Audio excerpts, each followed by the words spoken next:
ભાવનગરમાં વિકસિત ભારતની કલ્પના કેમ કરવી, દેશનું ભવિષ્ય ગણાતા ભૂલકાઓ ભણે છે ઉકરડાની બાજુમાં। ભાવનગર શહેરના ભરતનગર વિસ્તાર પાસે આવેલા શિવનગરની આંગણવાડીની બાજુમાં આવેલ ગોબરવાડાના કારણે ભૂલકાઓને ગોબરની વાસ સાથે ભણવું પડે છે। દેશના વડાપ્રધાન ભવિષ્યમાં વિકસિત ભારતની કલ્પના કરી રહ્યા છે, ત્યારે તેમના સપના સાકાર નહીં કરવાની કસમ ભરતનગરના નગરસેવકોએ ખાધી હોય તેમ લાગી રહ્યું છે। ભરતનગર વિસ્તારમાં શિવનગરની આંગણવાડી કે પતરાવાળી દુકાન ચાલે છે, તેને કારણે શિયાળો, ઉનાળો અને ચોમાસામાં બાળકોને ખૂબ જ હાલાકી ભોગવવી પડે છે। આટલું ઓછું હોય તેમ આંગણવાડીની બાજુમાં ગોબરનો મોટો ઉકરડો આવેલ છે, જેના કારણે વાસ તેમજ મચ્છરનો ત્રાસ વધુ ભોગવવો પડે છે। આંગણવાડીના સંચાલક દ્વારા નગરસેવકોને વારંવાર રજૂઆત કરવા છતાં કોઈ નિરાકરણ આવ્યું નથી। વિસ્તારમાં આવેલ ત્રંબકમ મહાદેવના મંદિર પાસે આવેલની જગ્યાની માંગણી કરવામાં આવી છે, પરંતુ હજુ સુધી કોઈ નક્કર ઉલ્લેખ આવ્યો નથી। Reporting by Hiren Bhayani, Bhavnagar.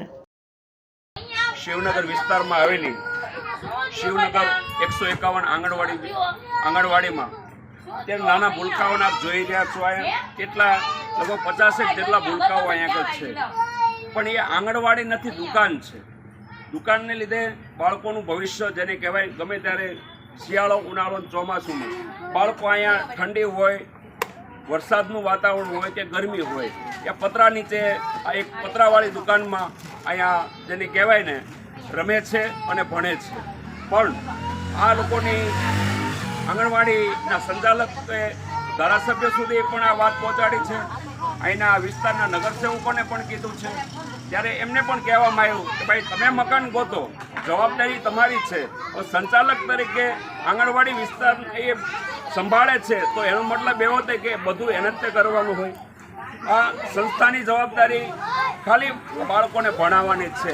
પણ અહીંયા હું તો એવું કહું કે અહીં શિવનગર વિસ્તાર ત્રંબકેશ્વર મહાદેવનું મંદિર છે અને ત્યાં આગળ બાજુમાં મેદાન પણ વિસ્તારમાં છે, ત્યારે આ બાળકો શાંતિથી ભણી શકે એ માટે નાનો અમથું એક આંગણવાડી અહીંયા આગળ જો બને, વિસ્તારની પણ એક આ રહેવાસીઓની પણ એવી માંગ છે કે અહીંયા અમારે એક બાળકો માટે આંગણવાડી બને।